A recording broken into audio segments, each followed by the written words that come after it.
Hello, everybody, and welcome to Santa Fe Senior Fit. I'm Gary Schneider. Today, I want to talk about reps, sets, rest, and tempo, with the first being reps. Whether you're training for strength endurance, muscle growth, or power, you need to take your reps to failure. Those last few reps are where you get your maximum benefit. Going to failure is where you couldn't get the next few reps out without a spotter. These are called meaningful reps. For new folks, reps are how many times you can lift the weight. Once you finish, you've completed a set. The rest is how long you rest between sets, and tempo is how fast you lift the weight when doing a rep. Too many people focus on the total number of reps and sets. Say you are going to do 10 reps per set, and you got 3 sets planned. It's those last 4 or 5 reps in the set that are meaningful reps. The first few don't really do a whole lot. The last few reps require the greatest effort and push the muscle to their limits. You want to get 15 to 20 meaningful reps in a workout to fully maximize muscle stimulation, whether that is 3, 4, or 5 sets for that body part. The number of sets don't really matter once you reach those 15 to 20 meaningful reps. And here's why. This increased effort leads to greater metabolic stress, which is crucial for initiating muscle growth and adaptation. In the last few reps, the muscles start to get fatigued, which leads to lactic acid buildup, which is a key factor in muscle growth and endurance. As you approach failure, your nervous system recruits more units to help complete those reps. This increased recruitment leads to greater muscle fiber stimulation and muscle growth, therefore bigger muscles. If my goal was hypertrophy, which is muscle growth, I would try to do 10 reps to failure. The first few reps are easy, but by that 5th or 6th rep, it gets harder. By the 8th rep, it's really hard. And by the 10th rep, I can't do another one. I've maxed out and have fully recruited the muscle fibers to fatigue, leading to the greatest potential for muscle growth. Now to talk a little bit about rest. If I'm going for hypertrophy or muscle growth, I'm going to rest between sets 15 to 30 seconds, and then I'm back to doing another set. Because the muscles are still fatigued, with that, I will probably need to drop the weight to shoot for my 10 total reps, with those last 4 or 5 being meaningful reps. Let me demonstrate what meaningful reps are with a barbell curl. The number of meaningful reps in a set will vary from person to person, depending on your strength and endurance. So you will need to find the right number of what are the tougher reps in a set, therefore being the meaningful reps. Okay, for meaningful reps, I'm going to show you with a barbell curl. So my goal is hypertrophy, so I'm shooting for 10 planned reps. And I really don't start counting my reps until they start to get tough. That way I know how many meaningful reps I have in this one set. So let me show you.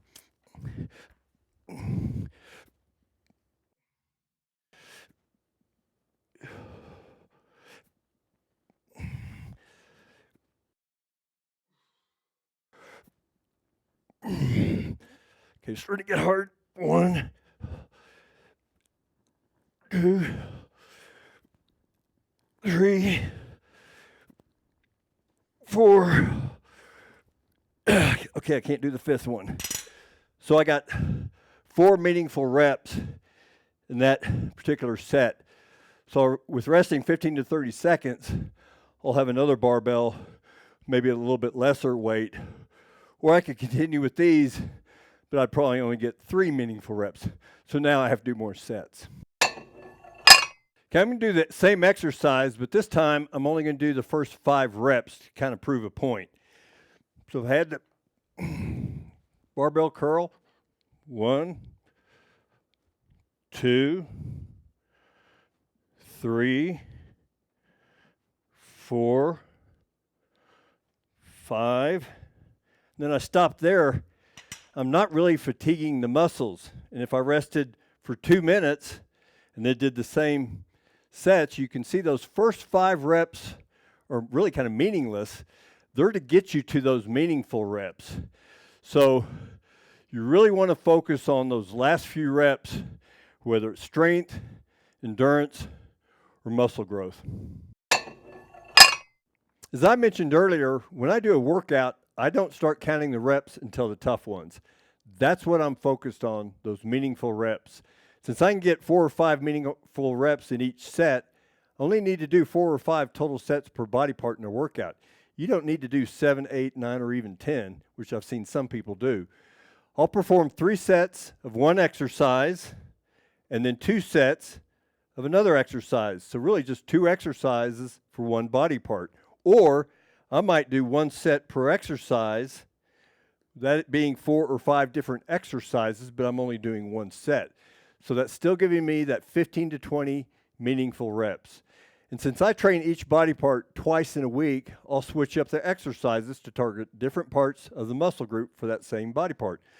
Sometimes that 1 set per exercise. For example, biceps and triceps are smaller muscles.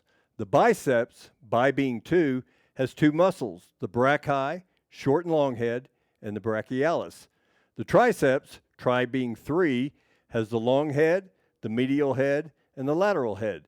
So I hit each part of the muscle group for that body part each week or in the same workout.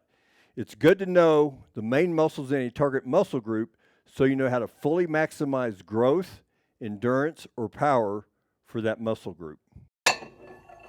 I've mentioned in other videos and on my website a section called the 5 phases of training. I want to go through these briefly so you understand how to apply the meaningful reps, rest, tempo, and sets to it. So the first one is stabilization endurance. Second one is strength endurance. The third one, muscular development or hypertrophy. 4 is maximum strength, and 5 is power. So you can apply the meaningful reps to all these phases except the first one, stabilization endurance. Stabilization endurance is really meant for stability and balance endurance, so you really don't have the meaningful reps application. For this purpose, I'm going to briefly touch on strength endurance, muscular development or hypertrophy, which I did an earlier set with, and power. First is strength endurance. You need endurance to complete your meaningful reps and a chance for higher training volumes. And you need endurance before you can really move on to the muscle growth and power training system or phases. In the strength endurance training phase, you'd grab a weight, you could perform 8 to 12 reps, so you get 4 or 5 meaningful reps. You're going to incorporate some supersets, which I'm going to show you here shortly. You're going to do 30 to 60 seconds rest between the sets, and that'll probably give you 4 or 5 sets per this body part. And you really want to use a slow tempo. As I mentioned, superset is 2 exercises performed back-to-back with no rest. This helps improve endurance, which this is strength endurance. A superset for strength endurance will use a more traditional exercise, such as a lat pull down, for the first exercise, followed by an exercise that is a similar biomechanical motion, but requires more stabilization to perform and works a different body part of the target muscle, such as a bent over row. So I will show you a lat pull down supersetted with a bent over row. Okay, now I'm going to do the first part of the superset, a lat pull down. I'm going to shoot for 8 to 12 reps. Again, I don't start counting till they start getting tough.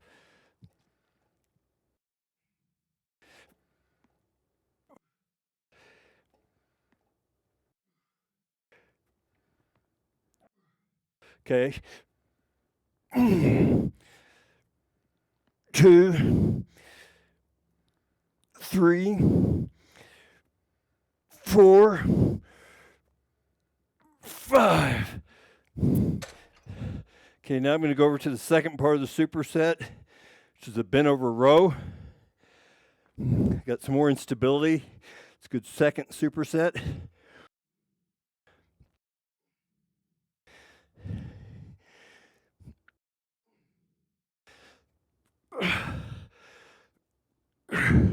Okay, starting to get tough. 1, 2, 3, 4, 5. Okay, so that was a combination of 5 meaningful reps with bent over row. So that's a total of 10 meaningful reps. So I might need to only do 2 more sets of exercises to get to my 15 to 20 meaningful reps. For muscular development or hypertrophy, on the planned reps, you're looking at 6 to 12. That's going to give you 3 to 5 meaningful reps. So that would mean on the sets, you're looking at 3 to 5. If you did 5 meaningful reps, you only need 3 sets roughly to get to 15. If you only did 3 meaningful reps on each set, you're going to probably need 5 sets. And your rest, you're looking at 15 to 30 seconds of rest between your exercises or sets. With less rest, you would need to probably drop the weight with each set, because less rest between sets hits the muscle while it is still fatigued and maximizes that muscle growth. So for power, on your planned reps, you're looking at 1 to 5. That's going to give you 3 meaningful reps because you're doing lower reps. It's a much heavier weight. Sets, you're looking at probably 5 to 6, because with 3 meaningful reps, you would need 5 to get to 15, 6 to get to 18. Now with power, you also incorporate some supersets. So with supersets for power, the first exercise, you're still in that 1 to 5 rep range, but the second exercise for a superset, you're looking at 8 to 10 reps. And you're probably going to get 4 meaningful reps out of that second superset. So if you did a superset, you're looking at probably 7 meaningful reps on a superset. And your rest is going to be 3+ minutes because you're lifting such a heavier load and you need a little bit more rest in between. A superset for power uses contrasting loads with similar biomechanical movements. The first exercise challenging near maximal strength, that's at 1 to 5 reps. And the second exercise, moving loads or weight as fast and as explosively as possible for 8 to 10 reps. And that's probably, like I said, going to give you probably around 4 reps. For seniors, you may only be looking for stabilization and strength endurance and not be looking for power in your upper body, and that is okay. Except you need power in your lower body, especially your feet, to help prevent falls and maybe prevent breaking a femur or hip. Your type 2 muscle fibers, which are called fast twitch, are for short, powerful movements, and this is one of the first to atrophy in seniors as you age. So power is important. Power in your feet is accomplished by jumping exercises, such as the vertical jump versus weightlifting. You can start out some jumping exercise with just skipping and then try to work your way up to jumps.